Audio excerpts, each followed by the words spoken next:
I'm Secretary of Health and Human Services, Mark Ghaly, and it's, as always, a pleasure to be with you.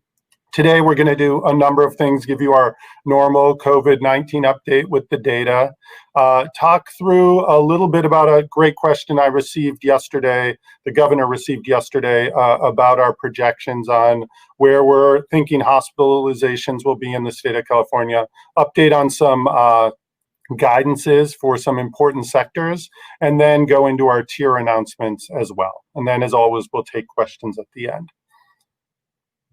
So today, our COVID case numbers are 3,286 reported cases. Our 7-day average, which is up a little bit over the last week. We've been talking to you about those case numbers coming up some, just over 3,000 for the 7-day average. Our total tests and test positivity we're hovering close to 150,000 tests done. And that is, between 125 and 150,000 tests a day for the last many days, signaling that we're well removed from those days where fires and smoke and air quality were hindering our ability to test in California. Our test positivity at 2.6 at the 14-day is tremendous. It's really some of the lowest test positivities that we've seen across the state.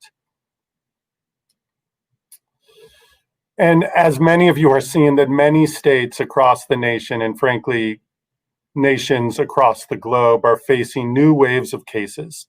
These are, for some, their first real increase in surges, and for many other states, it's their second high case numbers. And we're seeing testing impacts, hospitalizations, and challenges in some of the hospitals around the nation, things that during the summer we certainly faced ourselves here in California, but because of our working together, really, we think came down nicely. And so far, we have not been facing those increases. I think in part because of the blueprint for a safer economy, but also because of the many important things you Californians are doing on a day-to-day basis. Those things that we talked to you about, we'll remind you again at the end of this presentation to wear your mask, keep your distance, wash your hands, stay home when you're sick, and get your flu shot.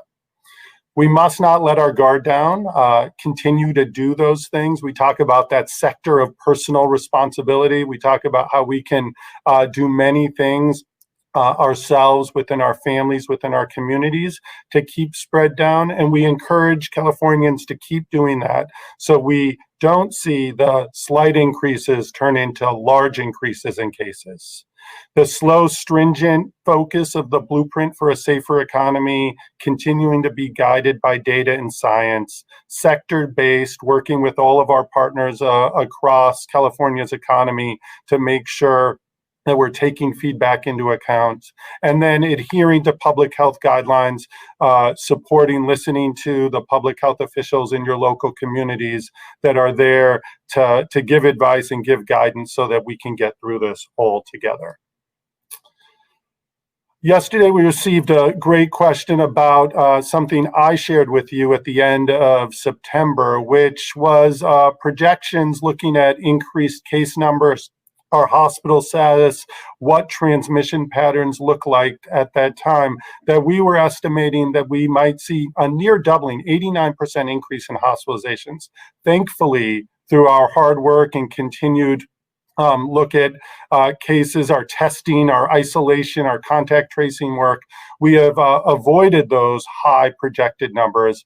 But we do show even today with our cases and our hospital trends that we predict a 46% increase a month from now. So down compared to where we were before, but still an area of concern, and why we continue to push the different advice and risk reducing behaviors that we talk about on a continual basis. I'll remind you that these models are publicly available. California was the first to really put together an ensemble of external models to show the forecast of how we at the state are thinking about where we end up based on today's behaviors, today's numbers a month from now. And that can all be seen at the www.covid19.ca.gov. I invite you, citizen scientists, all concerned citizens, to take a look, see not only what's happening statewide, but you can drill down to your own county level. And these are tools that your county health officials also use to make some of the important local decisions they're making every day. So part of today's updates are long-awaited theme park guidance around live professional sporting events at outdoor stadiums. And then I'll just say it now that based on a number of conversations or looking at the data and the evidence, that we're moving all personal care services able to resume operations indoors with the stated modifications in Tier 1. That's the purple tier. You'll remember we started out with hair salons, barber shops open in Tier 1. We later added nail salons. And today we're adding things like tattoo parlors, hair removal, and massage businesses. So all of those personal services, as we've categorized them, are now in Tier 1. So before we get into the theme parks and the sport, professional sport guidance, I just want to say a personal note of thanks, I think on behalf of all of us at the state, working with industry leaders, labor leaders, communities, understanding what the different factors are that go into these and very important businesses so that we can assure that our guidance is really leading California with science and data. We, as it relates to theme parks, I think many of you know, we sent teams of local or state leaders in public health in our business community to visit with theme park operators to understand what the plans were, how those plans might guide our own decision making, and how we are sure we're doing all we can to keep both employees and visitors at theme parks as safe as possible. We also had the opportunity to send a small team to some of the operating parks in other parts of the nation, and they came back with lots of valuable lessons. Things that we saw that we were very reassured by were really great management of how lines were managed, keeping separate groups apart while in a line, while on a ride. Really great lessons learned there, but also some things that raised some concern. The level of mixing, even without masks, that seemed very random and concerning to us. So those different areas of information were really assimilated and guided where we landed with this guidance. And I just wanted to say that part of what has guided this is this notion that there's higher risk settings and lower risk settings. Over the last many weeks, we've been talking to you about that difference between high risk and low risk settings, the fact that some settings can be modified significantly to reduce risk and others are harder to modify just by the nature of the activities. So the higher risk settings you'll see here on the left side of the slide, random large scale mixing, really where you can't easily control who passes by who and with or without a mask. The fact that you might have thousands of visitors coming together from a broad geographic area, not just the local community, but from other parts of the nation and sometimes even the globe.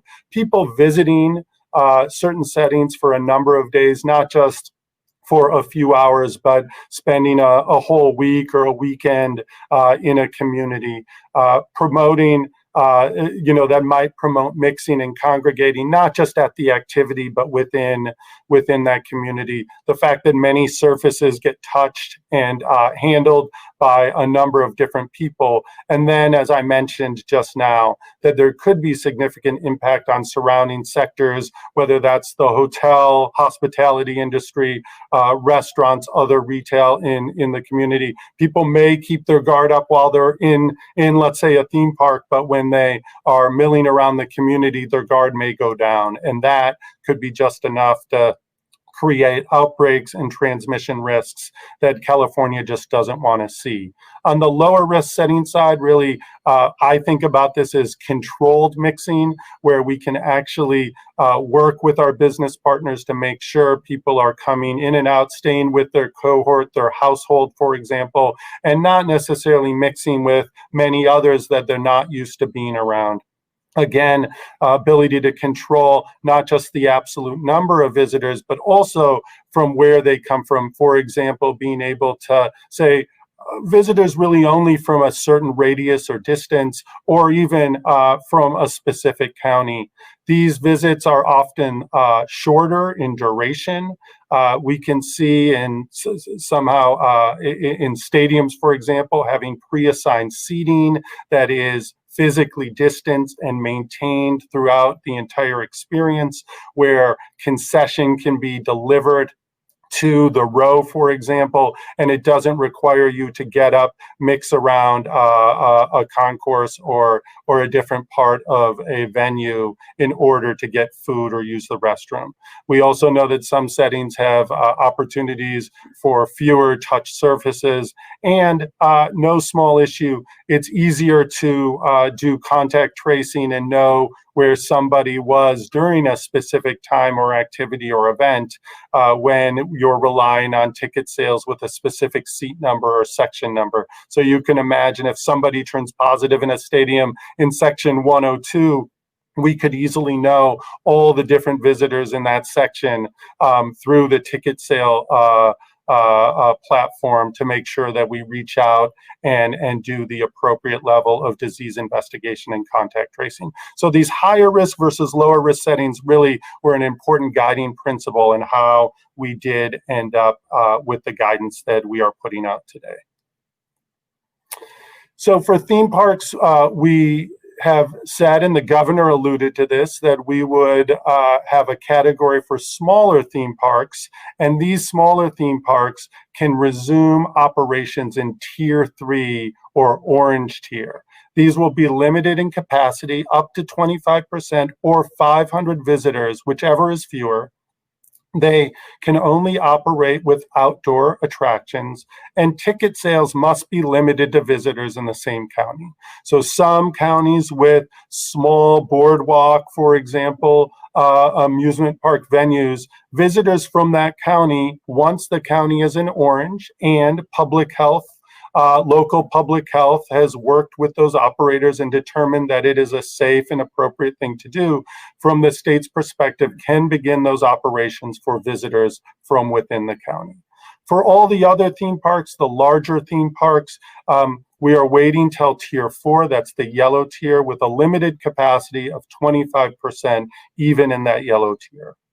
All theme parks are going to be required to implement reservation systems, so pre-sale of tickets, so we can be sure that individuals are coming, not showing up the day of expecting to buy tickets, that they'll have the ability then to screen guests for symptoms in advance and know again who was in the park when, so potentially as a tool to make contact tracing easier if that is a tool that's needed to track down individuals who were potentially exposed.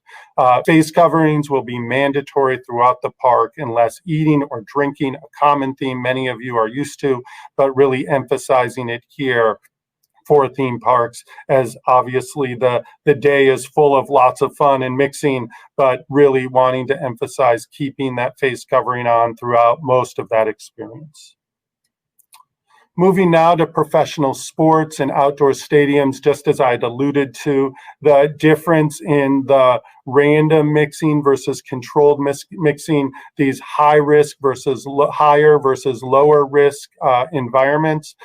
We, because of some of these important differences, are allowing for professional sporting events at outdoor stadiums to resume in Tier 3, so orange tier, at 25% operations, and then when a county is in Tier 4, they can move up to 25% operations. Ticket sales will have some restrictions as well for customers within a 120-mile radius to limit the amount of potential mixing and certainly discouraging out-of-state travel or far-away travel for multiple days in order to enjoy a sporting event. Again, advanced ticket sales and assigned seats, no day of or will call ticket sales, eating and drinking in assigned seats only, including concession stands and not open, but really ordering and delivering food to a row. Face coverings is mandatory throughout the stadium, unless eating or drinking. Also, support coming in and out of the stadium, so we avoid groups mixing together that would otherwise not be seated next to each other. And then prohibiting tailgating and ensuring that parking is at the stadiums and not in parts of the surrounding community.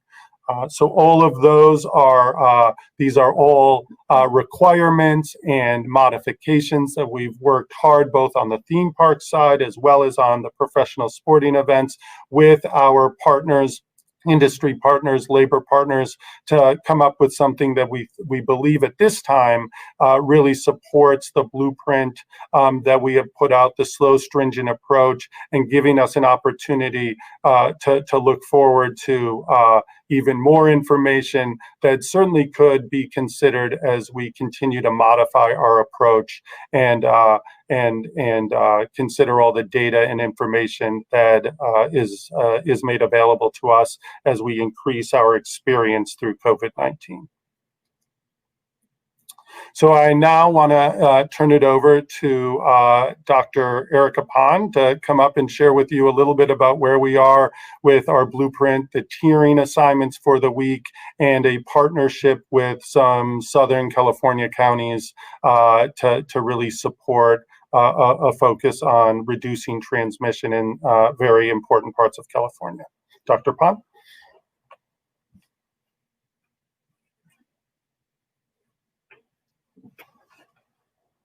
Good afternoon. Thank you, everyone. So you've heard a little bit about where we are as a state, and as you know, about our blueprint for a safer economy. We've been making a lot of progress together, and our blueprint really outlines again what are the criteria for loosening or tightening restrictions on activities in our state. Again, as you all know, every county is assigned to a tier based on test positivity, adjusted case rate, and that looks at the number of cases per day per capita or per 100,000 people. And then we've also, as you know, added a health equity metric that we announced early on, and pleased to see how that is helping certain counties move forward. So on that note, just to remind you again, here is the way our scale looks. We have the different tiers, and you learned a little bit about what is changing as far as what's allowed in these tiers, the widespread, substantial, moderate, or minimal tiers, and the different case rates and positivity rates that determine which tier each county can be in. And I'm pleased to share with you today that new counties that have moved from red to orange are Butte County and Napa County. And a new county that is actually benefiting from our health equity metric, San Francisco County, is moving from orange to yellow today. And then there are two counties moving back from red to purple today. So that is Riverside and Shasta. So again, as you've seen from all of our presentations today, we continue to make overall progress as a state with this slow and stringent reopening. And we've managed to move forward and maintain our case stability, even as we've seen again across the nation, as Secretary Ghaly noted. And in doing that, again, we're balancing all of the restrictions and loosening.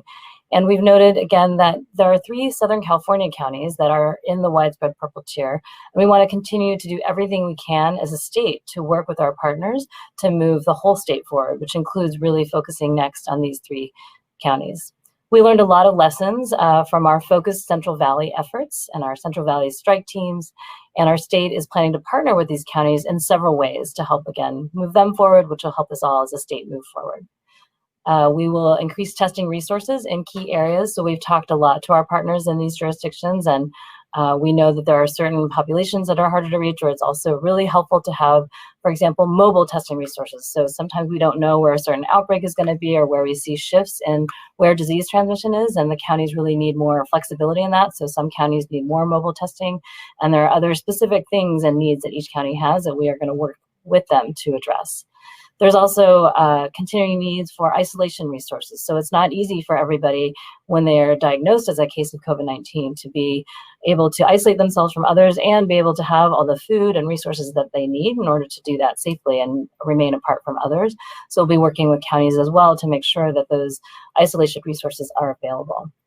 and really importantly to this pandemic and to moving ourselves forward is partnering with the community-based organizations on the ground. So in order to serve those that are having the most disease and that need all of these resources we just talked about, we really need trusted community partners to be able to work and reach individual cases, talk with those cases about who they might have come in contact with, help reach those contacts as well, and do all of that in a way that allows for trust, allows it to be culturally appropriate. So it's really, again, important to work closely with those community-based organizations and also with community-based leaders to help disseminate a lot of our messages about all of which we're talking to you today around all the prevention measures we can take together.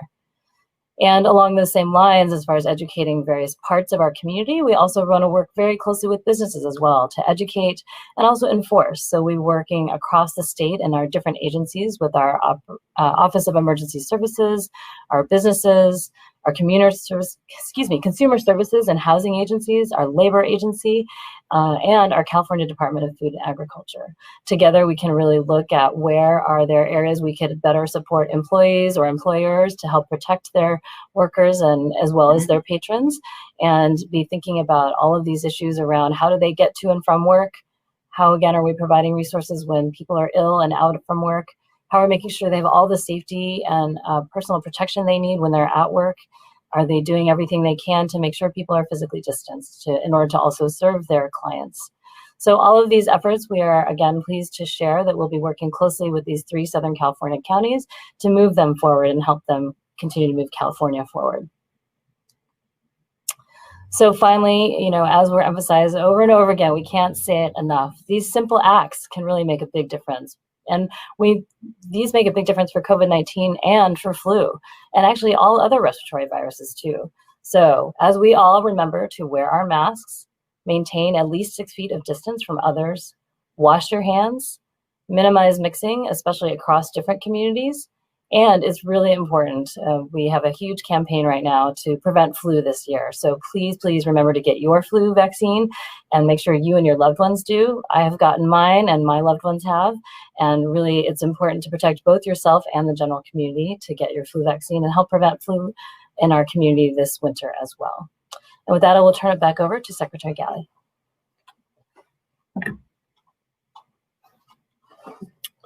Thank you, Dr. Pan. And I just want to say a note of thanks also to the leaders, public health and elected leaders locally in Riverside, San Bernardino, and Los Angeles County for the partnership. I'm looking forward to what we can do together to address transmission, and as Dr. Pan said, in those focused areas and really help those counties move forward, but also really continue to carry the state forward in the way I know all of you expect us to move forward. And I think the next many weeks will be critical for those counties and us as an entire state. So with that, I want to open it up to questions. Don Thompson, AP.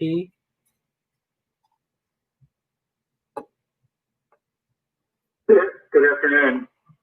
Wanted to check on the theme parks as far as on the number of visitors. Why can't the bigger theme parks also open with the same limits on visitor numbers? Or as you alluded to a little bit, is it the bigger concern about drawing tourists from farther away and the impact on that might have on the transmission and the testing and the tracing? If you could expand on that a bit. Yeah, Don, you did really answer your own question in large part. It was really the nature of the smaller amusement theme parks is that they're really local activities. They often don't draw from broad communities, and they're almost exclusively outdoors. They don't have as many indoor venues or aspects of being indoors. Even many of the eateries are outdoors. So for all of those reasons, we did set that difference. And as I said during the presentation, that these are places where we are today as we carry through the next many weeks and months, and we learn lessons from what happens in the near future. It may certainly change our approach to the months down the road. Brady McDonald, Orange County Register. Hey, Dr. Ghaly. I had a couple theme park questions. First, how did state officials arrive at the dividing line between small and large theme parks? And second, theme parks are concerned they may never be able to reopen because it's unlikely larger counties in California will ever reach the yellow or minimal tier. What's your response to their concerns? Yeah, I think on the first one, I mean, we did it looking at capacity and the nature of the sort of venues and attraction, and we did pick a capacity limit at 15,000 or fewer. That would be considered the smaller theme parks, and anything larger would be in the other category. In terms of the concern about not reaching yellow, so today, for example, San Francisco County, a large California county, very visible one, lots of different types of communities and neighborhoods did today reach the yellow tier. They were benefited by the health equity metric. Many of the other large counties with large theme parks could also benefit from the same. I think some of the focused targeted state partnership with LA, San Bernardino, Riverside will certainly help there, and open to supporting other counties in very much the same way. But we are seeing it now that certain larger counties are indeed able to move to yellow, and we do believe that it is possible and that we've constructed a system that could allow it. It will require a lot of work. It will require a lot of vigilance. It will require us to do testing, contact tracing, and support isolation in serious and real ways throughout our communities to make sure that no part of our population is lagging or not sort of enjoying those reduced transmissions. But we believe it's possible, and San Francisco is a great case in point. Brandon Lewis, PBS San Diego. Thank you, Dr. Ghaly. Could you give us just some more insight into what is going on in San Diego County and these other counties that have been teetering between red and purple constantly? What's not happening here? What needs to happen? What guidance are you putting forward? And then some health officers have talked about they want a credit for constantly keeping hospital numbers low. Could you address why that's not factored into the rate, please? Yeah, so on the first one, it's not surprising that we have counties that are sort of on the cusp. They move a little bit forward or deeper into the red tier, and then they have some increase in cases. And certainly in larger urban counties where spread can happen more rapidly because of denser settings, you can see that happen. And we have been in close contact with San Diego in particular over many, many weeks, looking closely at their data, making sure we have it right, making sure they're delivering the right information to us. And you're absolutely right. There's each week we sort of walk in and wonder whether we're going to be, which side of the threshold that we're going to be on. My hope is that as they identify outbreaks, that they're continuing to do a tremendous amount of testing, building up their resources around contact tracing and supportive isolation, that even when we see some of the case numbers up a little now, that it's really just forecasting an ability to do the things to reduce transmission in the weeks to come. But as I've said previously, the blueprint allows us to look at things and loosen and tighten accordingly, and we will do that with San Diego and other counties that are sort of living on a specific threshold on whatever tier, between whichever two tiers. And then could you repeat your second question?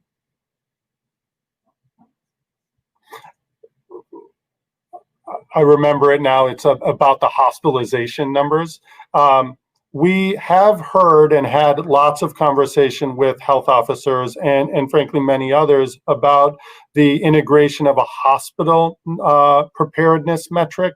We chose not to use it, although we follow it closely. The governor updates it every single day, not just hospital beds, ICU beds, ventilator capacity. We're working closely and track all of the different staffing issues within both our acute care hospitals and our skilled nursing facilities across the state. So they are absolutely numbers that we track.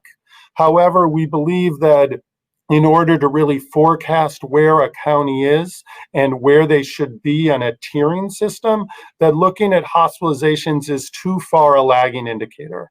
And even though we want to support all of the communities to have enough hospital capacity to take care of not only COVID patients and flu patients, but all the other needs that hospitals thankfully take care of on a day-to-day basis, we know that if the case numbers themselves are going up, we can predict in 3 to 4 weeks that we're going to see hospital increases as well. So using the case numbers and the test positivity, we believe gives us a much clearer view into what the hospital situation is going to be down the road. And that's why we've chosen to use those metrics as opposed to also using a hospital-based metric as we did in the past and as I think many people would like us to consider doing. Spencer Castillo, Voice of OC. Hi, Dr. Ghaly. Thanks for taking our questions. Mine is about youth sport. I'm getting a lot of questions from parents just around the state, frankly, on, when, their children might be able to go play soccer or baseball games again. I was just wondering if there's any movement on that front. Yeah, I mean, you must also be eavesdropping at my house. My kids, all 4 of them ask all the time, when am I going to get to play basketball? What about a tennis tournament? All of these important, life-forming activities for young people, and we're very interested in that. And stay tuned. It's something we're working on now, taking a lot of feedback, just like we did on theme parks and professional sports, from a number of the entities that operate youth sports in an organized way throughout the state. Everything from Pony and Little League to indoor basketball to swimming. So each of them has their own independent story, and we're working hard to get it right and working hard to get it out soon as well. Ron Lim, Los Angeles Times. Thanks so much for taking these questions. This is a kind of a complicated idea to articulate. It'd be easier to explain if everything was going badly or if the coronavirus was completely eliminated. So I'm hoping you can explain this idea. Can you talk in more detail about why California is doing better than you expected and compared to the rest of the country, and whether, if you are a betting man, you still expect the pandemic to worsen in California as the weather gets colder? In other words, is your tier system working, or are we just not in a bad spot because the weather is still hot? Great question. And so I'll just say, you said better than expected. This is what we expected. We expected that the slow and stringent approach will carry us, and that's why we put it in play. And I would say it would be somewhat irresponsible if we didn't expect this to work and really support the public health messaging that we have worked hard across the state to hold on to, driven by data, driven by science, taking the lessons from earlier parts of our response and changing them. I'll remind you that early on we said it takes 2 weeks before we see a change. Now we recognize it's 3 to 4 weeks before the data really tells us what change, what actually happened based on a change. We understand that things like being outdoors is a very important part of our guidance, that limiting opportunities for random mixing. All of these lessons over the last few months have been incorporated into the blueprint. So we're happy with the progress that we've made. But as I said earlier, with every day in COVID, we can see something change, and it can change quickly. So we want Californians to continue to keep their guard up, to be attentive to the local and state public health guidance, and to limit their activities as much as possible. What we see down the road, I really do hope that even though we'll likely see some increase in cases, that it's something that California keeps relatively low, that our hospitals are able to handle the volume with a great deal of success, that we don't experience any of the staffing shortages. But rest assured, we're prepared for any of those scenarios. But I think compared to other parts of the nation and the globe, that our approach is helping us in part now. But I have to give credit to lots and lots of Californians that continue to support and do many of the important things. And I believe that's carrying us through now, unlike some other parts of the nation and the globe that are certainly having a different approach and different experiences than where we are today. Melanie Woodrow, ABC 7 News. Thank you so much for taking the question, Dr. Ghaly. There are hundreds, probably thousands of Bay Area college-age students who are studying right now on campuses across the country. Some of those campuses have mandatory COVID-19 weekly testing and others do not. How much of it, or how much I should say rather, of a concern is it when those students start to return to the Bay Area for Thanksgiving break and winter break, the ones that have not necessarily been tested every week? How much of a concern would it be that they might be asymptomatic carriers, and could we see a spike here in cases? Yeah, I mean, it's an excellent question. We have many, many cases where exactly that story that you mentioned occurs. Somebody who has maybe themselves tried to do a good job, but not a perfect job of sort of staying, avoiding different people and mixing, and then they end up going home, and a young person who's asymptomatic or mildly symptomatic does infect somebody who's either a bit older or has underlying comorbidities or underlying conditions and is at higher risk. And then we see hospitalizations and unfortunately deaths. So it is absolutely a concern.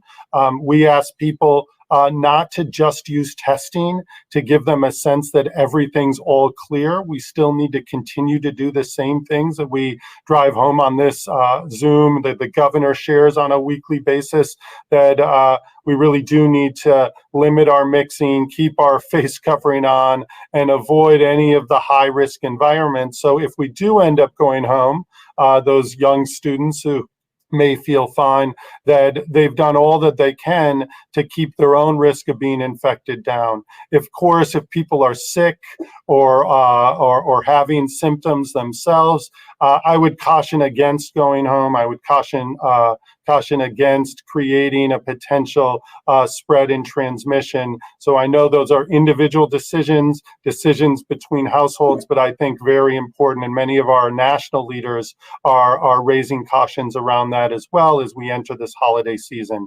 So more to come on that, but certainly an important thing for people to start considering today. Lori Weisberg, San Diego Union Tribune. Yeah, hi. I have it's kind of a two-part question, but the impression I get for theme parks, whether it's Disneyland or SeaWorld, which is partially reopened, Legoland, it's really hard to know what that timeline is because we have no way of knowing when we're going to enter the least restricted tier. So we could be the end of this year, it could be sometime next year. We basically have no way of knowing. Is that correct? And number two, regarding SeaWorld, which is open under rules for aquariums and zoos, it too is operating under capacity limits, a reservation system. But the main difference under these guidelines is that it could add rides and attractions, or rides to the lineup, which they can't do now. Is that the main difference? So those are my two questions. Yeah, so the second question first, you're absolutely right. The main difference, there's other small differences, but the main difference is around attractions and some of the capacity rules for specific parts of an operating zoo or museum as they are. For your first part of the question, you're right, we don't have the crystal ball. I don't know when Orange County or San Diego County will indeed enter yellow, but as I said earlier, I think there's lots of work we can do together, both state, local, business leaders, community leaders, individuals, to do what we can to make sure that we reduce transmission throughout our county. And there is a path forward there. We do not know when, but we do know how. And I think we'll continue to put in the hard work to get us there, one county at a time, but across the entire state is our hope. Patrick Healy, NBC Los Angeles. Hi, thank you very much, Dr. Ghaly. Wondering if you or Dr. Pond could elaborate on the vision you see for the assistance to the 3 SoCal counties. Will it involve sending in teams of enforcers, basically, to make sure the rules are observed? And will you also try to deal with the contact tracing issues we've had, particularly in LA County, where at times the success rate for contact tracing has been as low as 50%? Thank you. Yeah, these are really moments for partnership. I've personally been in touch with leaders in all three counties. I know Dr. Pond's team at the Department of Public Health, California Department of Public Health, is working closely with the public health leaders. I'll say the form of support will take many different forms, but really be tailored around the needs identified by our local leaders and public health officials. It may involve increased testing capacity and resources in certain hard-hit communities or industries.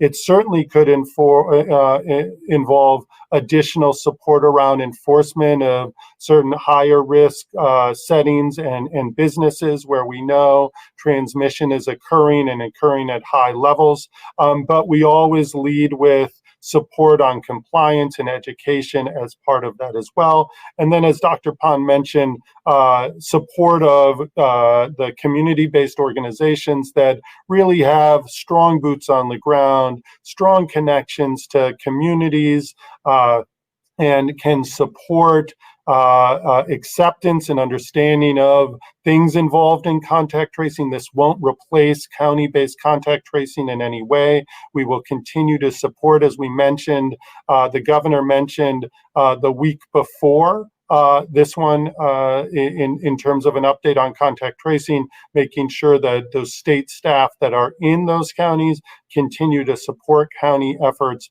And then, of course, making sure that we add bilingual staff and that we can communicate with all individuals. I will also say that a portion of it is going to be around supportive isolation and making sure that counties have the resources they need to ensure that those who are contacted and can be isolated have the resources to do that, whether that's the need for a hotel, food support, other hygiene, or things like a separation curtain or whatever it takes to make sure that we limit transmission. The state is committed to working with all three of those counties to do what we can to increase efforts to reduce transmission. And we hope see those counties not just come down in the purple tier, but move into the red tier so both businesses and schools have a chance to consider reopening. Matt Hoffman, KPBS. Hi, Dr. Ghaly. You're talking earlier about counties that are walking that threshold. First, I was looking at some of the new data, and it appears that San Diego County has had a week of purple tier data, a 7.1 on that adjusted case rate. Can you confirm that? And are you concerned at all about transmission in San Diego County? I know just county officials last week held a news conference talking about data that they had that's going to be included in next week's Tuesday report that they were saying is concerning. Are you concerned at all about transmission rates there? Again, the second part of your question first, absolutely. We're concerned when we see transmission just about anywhere. And we know San Diego does a tremendous job of tracking where their transmission is. In fact, they have pretty incredible information about where outbreaks are occurring. And certainly that sort of knowledge allows them to have early warning flags about where they would target their interventions. So in some ways, the notes of caution that San Diego is able to provide to their residents is really, a fantastic tool in controlling transmission and being able to communicate clearly as to where the county is. We did, just to your first part of your question, the adjusted case rate actually has been adjusted down. They did meet thresholds, so they do not have 1 week in the purple tier. Although, as I said, they're hovering between that sort of fine line, and we're working closely with them to make sure that the data is right and any additional guidance or support that the state can provide to make sure that they stay on the red side of that threshold, because that tells us that transmission rates are not going up but coming down and stabilizing in that very large and important California county. Angela Hart, Kaiser Health News. Thank you, Secretary Ghaly. Schools across the state are making decisions and going back into classrooms, while others, are more inclined to wait until January. So I just wanted to ask you if you think it's wise from a public health perspective that schools are going back now, just as we head into the depths of this twindemic, as people are calling it, with flu season and the cold season coming, is it wise for kids to be going back into classrooms right now? If you could walk through your thoughts on that, that would be helpful. Yeah, I think it's an excellent question, and really a question that's being asked county by county, district by district. And in some ways, the right answer is to say, when the conditions in the county meet the thresholds, and we believe we have the right ones of stably in the red tier, that considering some in-person education is a safe thing, but also making sure that schools are in partnership with their local health authorities and personnel to make sure that when they do see somebody with symptoms that could be COVID, that they know what to do, that when they do identify a case in a student or a staff member in the school, that they know what to do, that they have all of the tools there, because there will no doubt be cases in a school. Whether it occurred at that school or not is an open question and worth investigation, and we want to have the tools there to investigate. But to put the tools available, and the state's committed to working with our local education and public health partners to make sure those tools are available, we believe that schools can make the decision even now to bring kids back in-person education, and believe that it's important that those conversations occur at the right time, and that any questions about, well, would this resource make a difference? Would this rule or procedure make a difference? That we ask all of those important questions so we have thoughtful return of students and staff in-person education. And certainly as a goal, it's many of you know that both Dr. Pan and I are pediatricians. We care deeply about educating our young people, making sure that California's future is secured, but while we ensure that staff and other personnel at the schools are indeed safe, and that we've done all we can to mitigate risk, and then the environment around the school is stable enough and low enough with transmission that it can be safe. That said, if the decision is held to wait a little longer to see what happens in the next few weeks, certainly that's a local decision, and we're willing to partake in all of those conversations. So our 2 cents, our advice is at least incorporated if that's what the local districts want. Barbara Feder-Ostra, Cal Matters. Hi, thank you. Theme parks are typically regulated by a variety of state and local agencies. As they start to reopen, who will monitor them to make sure they're following the guidelines? And what would trigger a park closure after reopening? So certainly, all of the same regulations and procedures, both, workplace, food, other things are all in place and will continue to be the responsibility of the theme park to abide with, and regular inspections will occur. We will also ensure that our public health teams and the local public health teams have access to the parks to ensure that there are no material violations of the modifications that we've put forward as part of our guidance. And if through the normal process and conversation and working together, we're not able to meet the needs or ensure that things are done in a safe and satisfactory way following the public health guidance, there will be standard or typical enforcement conversations, and potentially things that lead to partial or complete closures. And then I'll remind you that the county transmission also will be an important part to follow, and that a theme park that might open, if there is widespread transmission in that county again, along with other business sectors, there may be the request for that county that was once in yellow to move back in a tier, and it would have an impact on theme park operations. Tim Sheehan, Fresno B. Thank you, Secretary Ghaly. I appreciate you taking our call. Earlier, you mentioned guidance for allowing limited numbers of spectators at professional sports. My question deals with collegiate sports, since we have the Pac-10 and Mountain West conferences both planning to return to football this fall. What sort of guidance is there for college football in outdoor stadiums? Yeah, at this time, we're really starting with the professional sports venues. We are certainly going to look at the experience here, understanding how to use this new guidance to inform future guidances. But at the moment, we don't have current plans to release guidance for spectators at collegiate or other types of sporting venues. Final question, Carla Hall, Los Angeles Times. Hi, Dr. Ghaly. You mentioned that personal services are moving into Tier 1. And given that Tier 1 seems limited to what are considered essential services, what is the rationale behind now allowing hair removal and tattooing? Sure.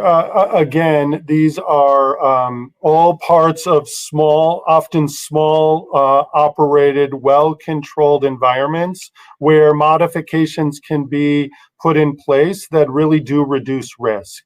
And when we look at the totality of that sector, we did feel after numerous conversations and discussions about even additional modifications, additional barriers, additional security that we know who's in and out, and protections for both workers and patrons, that all of those services could be just like hair, just like nails, could be part of Tier 1. So that was the rationale, a decision that, of course, we didn't make right away. We're now in week 7 of our new blueprint. So we did listen thoughtfully, look at the data and information, and decided to make this move now.